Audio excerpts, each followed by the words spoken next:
Everyone, welcome to my another new blog. And আজকে আমি যাচ্ছি, সবাই জানেন আমি ভিয়েতনামে আছি। সো ভিয়েতনাম থেকে আমি ভিয়েতনামের হ্যানয় থেকে যাচ্ছি হ্যালং বেতে, এবং ওখানে আরও 3টা জায়গায় আমরা ঘুরবো। এটা আমাদের ক্রুজ।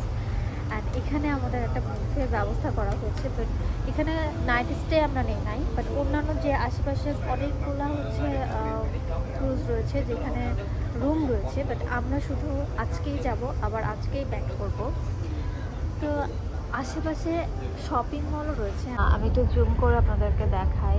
এই যে স্কার্ফগুলো দেখা যাচ্ছে না, এগুলো আমার অনেক বেশি পছন্দের। আমি সবসময় এই স্কার্ফগুলো কিনি, এবং আমার বোনও বাইরে থেকে এগুলো কিনে কিনে পাঠায়। বাট অনেক বেশি এক্সপেন্সিভ, বাট আমার মনে হয় না এখানে এত বেশি এক্সপেন্সিভ হবে। ভেবেছিলাম যে এখানে হয়তো বা শপিং মল পাবো না, বা কোনো সুন্দর ড্রেস পাবো না, কি কিনবো মানে এত নিয়ে আসছি আমি। তো এখানে এসে দেখি যে অসম্ভব সুন্দর সুন্দর জিনিস আছে। তো আমি বাইরে থেকে কেন কিনে নিয়ে আসছি আমি জানি না। তো দেখাতেও পারছি না, কারণ যদি আমার ক্রুজ ছেড়ে দেয় এই জন্য, এবং ওদের ভাষা আমি খুব কম বুঝি। তো চল ভেতরে যে দেখা যাক। এই যে কি সুন্দর আকাশটা, এতক্ষণ অনেক বৃষ্টি হচ্ছিল, বাট এখন আকাশটা এত জোস লাগছে। আচ্ছা, এখানে একদিকে সেকেন্ড ফ্লোরে যাওয়া যায়, এটা আমরা সন্ধ্যার পরে যাব। ক্রুজের ভেতরে যে দেখি এখানে বুফে,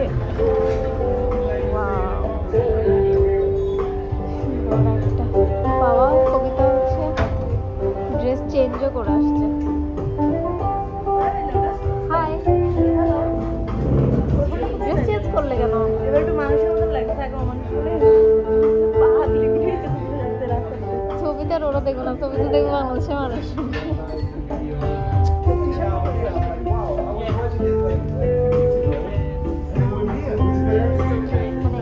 খাবারগুলো সাজানো রয়েছে, এক একটা খাবারের নাম।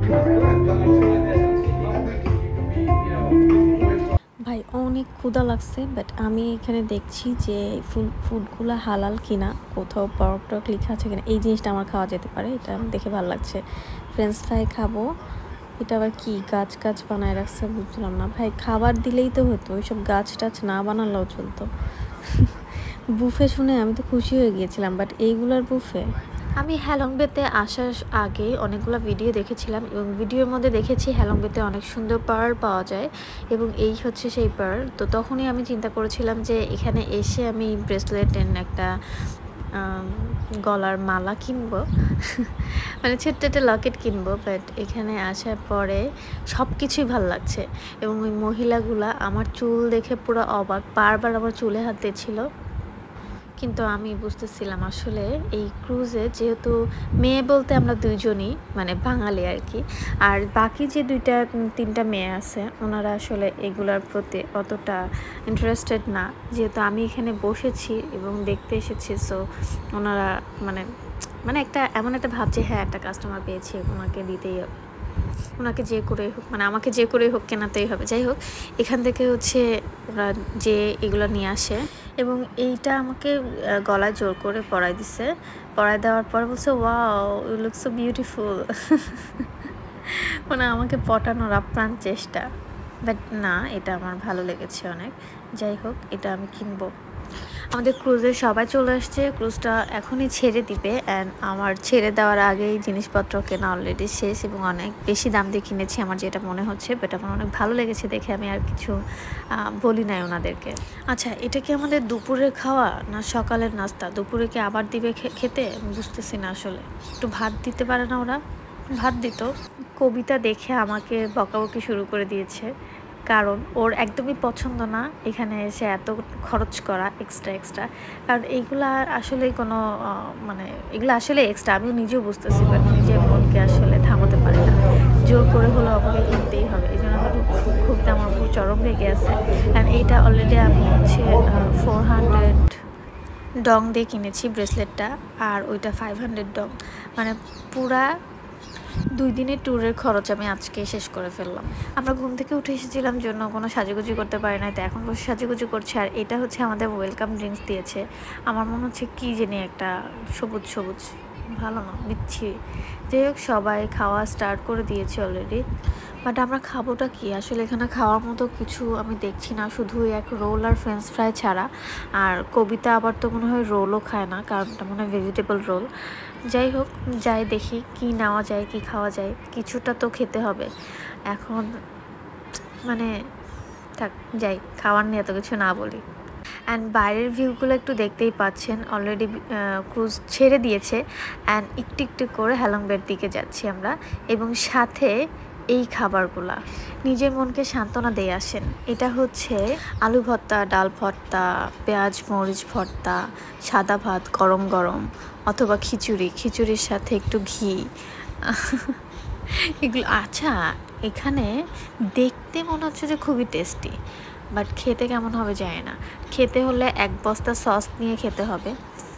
এবং এই খাবার নেওয়ার সময় দেখা গেল এই সামনের যে ভাইয়াগুলা, ওনারা হচ্ছে বাঙালি, একটু একটু করে বাংলা কথা বলছে, বা আমি আর কবিতা যখন বাংলা কথা বলছি ওনারা মানে বুঝতে পারছে, সেটা বুঝলাম আর কি ভিডিও করতে।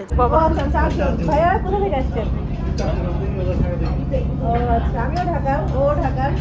যাই হোক, ভালো হলো দেখা হয়ে, কারণ এখানে কারোর সাথে কথা বলতে পারছি না, তো আপনার সাথে গল্প করা যাবে। আমি হচ্ছে আগারগা ও পান্থপথ।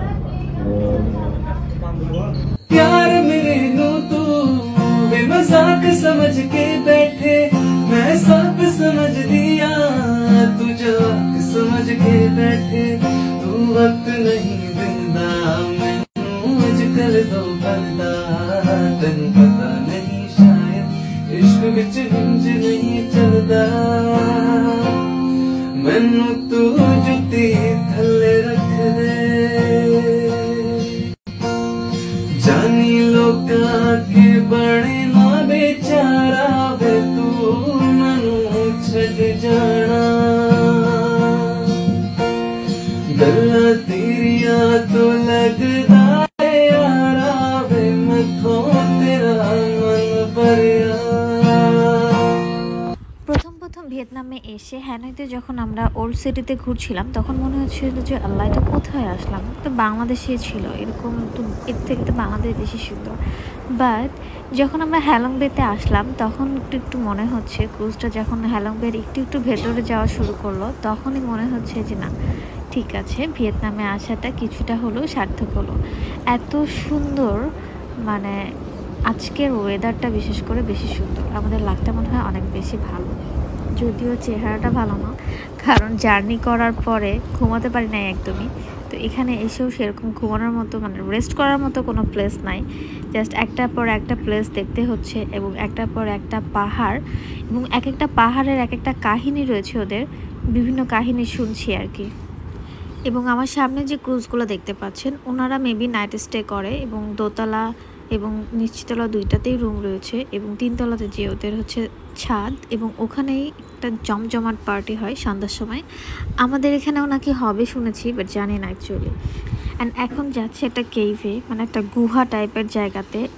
এত মানুষ, এত ট্যুরিস্ট, সবাই মানে পুরা বাংলাদেশ ফেল লাগছে এখানে, মানে এত মানুষ, আমার আর ভালোই লাগছে না উপরে যেতে।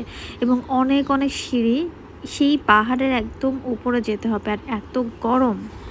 অনেক চড়াই উতরাই পার করে এই কেভের মধ্যে আসলাম। বাট কেভের মধ্যে এসে দেখি, মানে পাহাড়ের মধ্যে এটা একটা বানায় রাখছে, জানি না এটা কি, বাট অন্ধকার টাইপের, এবং এত মানুষ, খুবই অবাক লাগছে দেখে।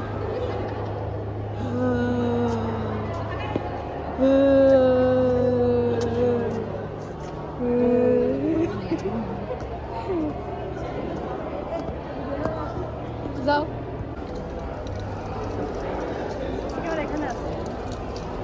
দেখলে অবশেষে আমরা সেই কেভ থেকে বের হলাম, গরমে অস্থির হয়ে গিয়েছি।